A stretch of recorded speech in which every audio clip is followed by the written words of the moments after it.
Okay, you guys should be back. We're back? Okay. Sorry for the technical difficulties, but we'll jump right back into Brown Creeper. Yes, this rain causes a lot of difficulties for us. Maybe do you want to let folks know, kind of, like this might be like a separate video, so if you want to start it off again. Perfect. So for the new folks in the chat and for those who are logging in again, or who stay with us during this, we were given a presentation on songs and calls and how we have found ways to memorize these. But we'll give a short introduction again as who we are. We work for Point Blue Conservation Science. We work at the Palomarin field station. It is the longest running station west of the Mississippi. And what we do is we band songbirds throughout the year. My name is Kevin Garcia, and this is Hope. And we have Mike behind the camera. And we're not banding birds at the moment due to the rain, but we're going to go over some vocalizations. We just touched on... I just want to jump right into the call. So their call is pretty simple. It's a pretty high-pitched sound. And let me know if you can hear it, but here it is. It's pretty simple. It's almost like a little bell separated. Perfect. But their call is pretty impressive. It's one of my favorite calls, really, and I think it's one of like the songs actually. One of the songs that actually got me into birding because they had a fun way to memorize it. And the best way to memorize it is it sounds like someone saying trees, trees, beautiful trees, and I'll play it for you.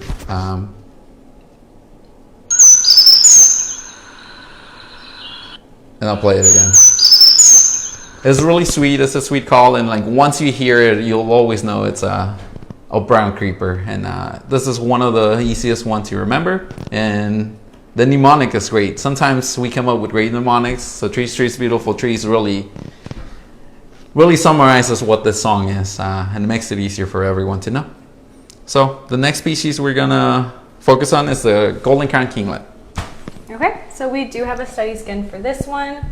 This is a good one. You can see a very pretty golden crown. It's a little bit dark orangey red, so likely a male. So these guys are really sweet. We've been hearing them what feels like constantly as of late. First we kind of heard their calls, and now they're starting to sing. So let's get first a call in there.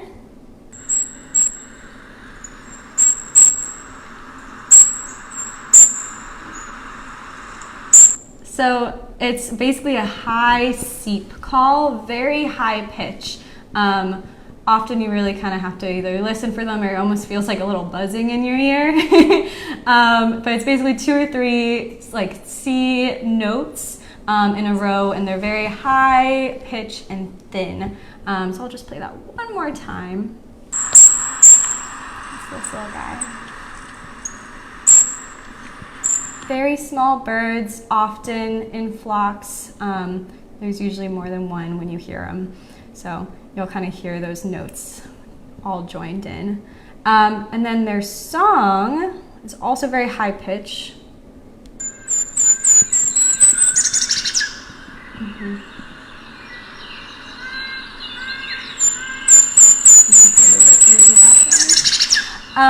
So it's basically an ascending C notes, and lasting about like 3 seconds, and then at the end it drops in pitch at the end, at the very end. And it's a little bit similar actually to chestnut-backed chickadees, so sometimes can be a confusing one for newcomers in the area, which is, we have a little comparison that you can go back. Oh, and we have a question as well. Yeah, someone in the chat is wondering, how long did it take for you guys to start to get to learn the bird songs by Yeah. Oh my God, a great question, and still learning. I feel like always still learning. There can be some species will have a lot of variation and will really keep you on your toes. A lot of the apprentices here come from different parts of the US, some international, so sometimes there's often a steep learning curve. I myself am from the Midwest, so I had to learn a lot of new species when I first came to the Point Reyes area. I would say to really kind of get comfortable, you know, you're going out there doing these area searches and you're really listening and like, you know, putting the time and you're just trying to calibrate with others and like join in. So I would like a month or so to like get comfy, but I feel like I'm constantly still always improving my vocalizations. Mm-hmm. No, and that's a great answer, Hope. I took a whole class in college about songbirds, vocalizations, and we had to remember all these calls for, I think it was over 100 songbirds.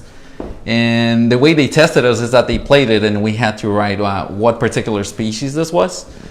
So this was maybe a 4 to 5 month class, and I don't think that was enough, because really the practice is to get out there in the field and like listen for these birds and find new ways of learning. And you know, the fun part about birding is that when you do it with others is that you find different ways of memorizing these songs. Like the trees, beautiful, trees mnemonic is something that people just kind of like pass on you. And everyone has a fun little trick to remember birds. Like the purple finch, it sort of like rolls the last note like as if you were rolling your R. And I wish I could play it for you, like whistle it and sound it out for you. But it's a matter of being out there the entire time and birding. Another thing that would really help you is if you know the bird a little bit. So you know, as Hope was talking about the golden crown kinglet, if you know sort of the behavior, they're kind of like high canopy birds. They kind of hang out in the high areas. And it's typically one of those birds that just kind of hangs around those areas. And she was just talking about the chestnut-backed chickadee, so they make it a little bit difficult as well. But you know, song sparrows hang out in the ground, so you know those chipping sounds or like a thrill sound would likely be a song sparrow. So there's different ways of learning, and it really takes time and practice. You use all your clues for sure. And that being said, a lot of the vocalizations in this presentation are actually from a teaching resource here at Palomarin too. So we try to, you know, help each other learn and grow here, and this is one way that we're now sharing with you guys.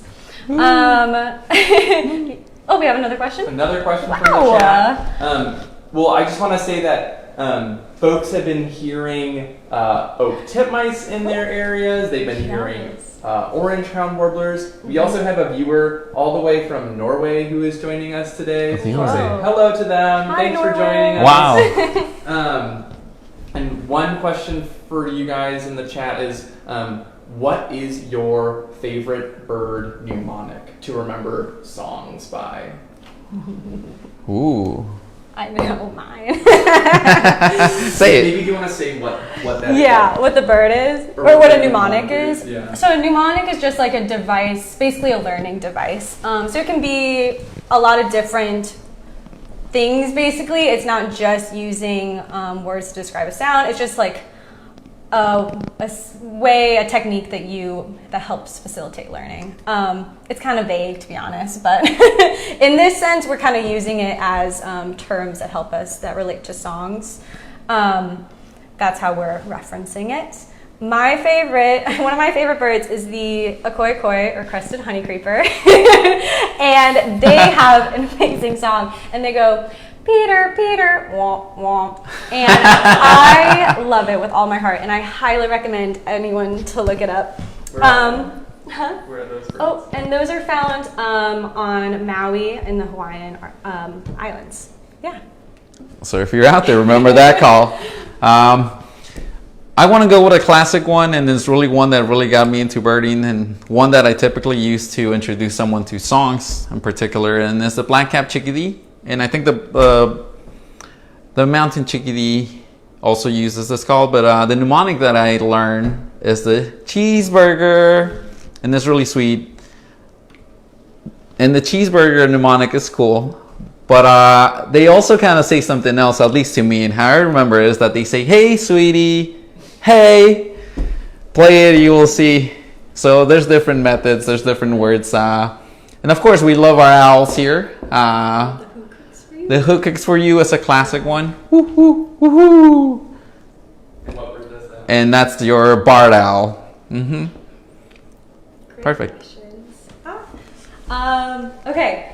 Love the questions and comments. Keep them coming. So we'll just finish up with the golden crown kinglet. So I just wanted to do a little comparison with the chickadee.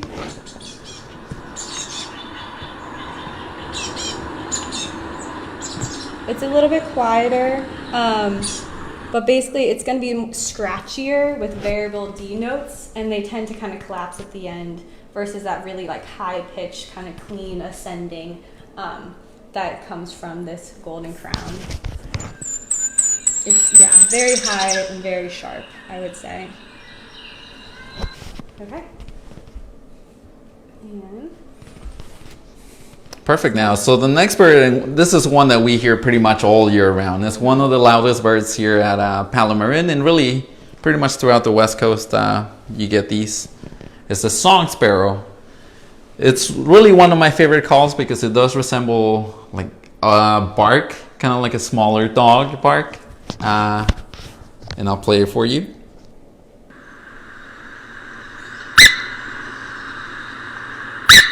So it's like a really, really loud squeak. It's a single note, but they kind of repeat it throughout. And I call this song sparrow almost like the most reliable bird. I think the northern flicker, which is a woodpecker, is just as reliable as the song sparrow. But if you're into e-birding, you know your song sparrow is typically the first bird that you put on your list. The song, however, has an interesting mnemonic. And the mnemonic really is hip hip hooray, spring is here. And as I mentioned to you, some of these mnemonics work for some people, some don't. And this typically doesn't work for me. I've been having a hard time really linking that to the Song Sparrow song. But it is a classic song as well. And it's typically almost 2 introductory notes followed by a thrill. And I'll play it again for you. And yeah, I want to ask you if you can come up with something cooler that I can use to remember this. So if you do put it in the chat. Sweet. So the next one, and someone brought up this bird in the chat, so right on. Orange crowned warbler. So yeah, we just talked about it a little bit earlier. This one has a very faint orange crown, but it's there, hard to see on camera. But they have a very simple and high chip call.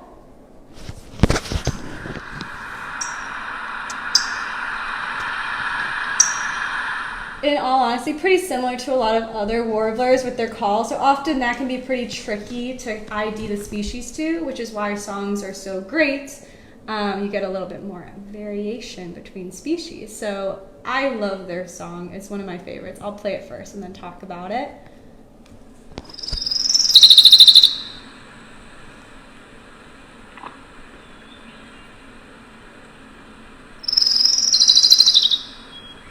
Okay, so it's basically a high-pitched roller coaster, I like to think. So the pitch is rising slightly, kind of in the middle. It's going up and then down.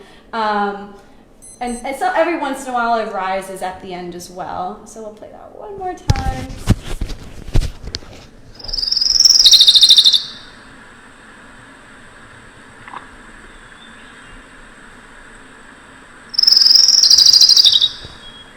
And this is a song that's really helpful, I would say, if you can find a sonogram or sound spectrograph, because it's going to make it basically an easy visualization of that sound, because you can really see the curve and see how that pitch will rise. And we can kind of talk about that, and we have some resources at the end. We'll go over where you can find those. Perfect. And so the next bird is one that also hangs out at Palo pretty much year round. This is the dark-eyed junco. Caught one today. And we caught one today. It was a female, so this one is a little bit more glossy, likely a male. And also their call is one of our favorites here. People like to describe this call as a kissing sound. I wouldn't say aggressive kisses, but kind of like a... So I'll play it for you. It's sort of like a chip, chip, chip, chip, chip. And they're well spaced out. Their song is pretty pretty cool to me. It is one of those songs that I really look forward to hearing as soon as spring comes around. It's more of a thrill, and it keeps going for about 2-3 seconds. I'll play it for you. It's another one of those like classic songs, and it's one of those songs that you want to teach, just like the Chickadee song, the Hey Sweetie song. This is another classic one that once you do hear them, you know immediately it's a dark-eyed junco. And dark-eyed juncos are not shy at all. They like to perch in like high trees and other high perches, and you'll see them singing, being loud and announcing themselves to their neighbors. Or just chipping on the ground often. And we have another question. Okay.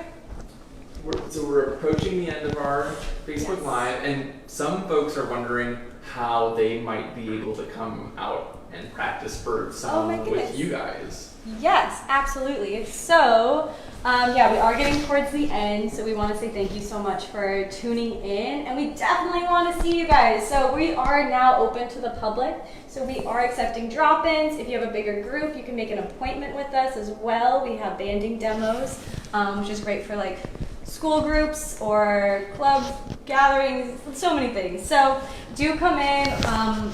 We're getting more into spring, summer, so our capture rates have been slower lately, but they're slowly increasing. So hopefully we'll have some birds that we can show you in hand and kind of go over some more nitty-gritty questions. What days of the week are we banding? That is a great question. Tuesday, Wednesdays, and the weekends. As long as weather is permitting, which, you know, has been variable as of late. So yeah, please do drop in some resources too that you guys can go into if you want to learn more about bird songs. Are the Cornell Lab of Ornithology. They have Merlin Bird ID, which is a free app that you can download on your phone, as well as just an online resource. There's also Zeno Canto, which is an amazing website. That's where I would go often and look at those spectrographs, so you can see the vocalizations on the sonograms.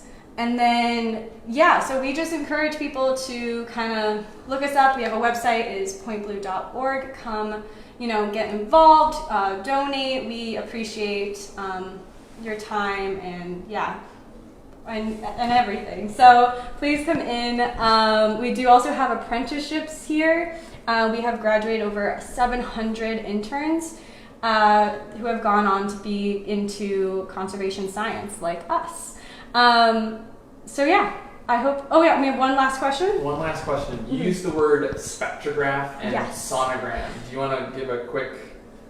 Yeah, so it might be hard to have an example. So basically it's just a visual of sound, to have it short. You're able to see how pitch changes through time, and it's just another tool in learning bird songs. Mm-hmm. So, and the website that you can use to like see these sonograms is Zeno Canto. You can look up pretty much any bird and you'll be able to see not only their calls but their songs and variations of like their calls as well.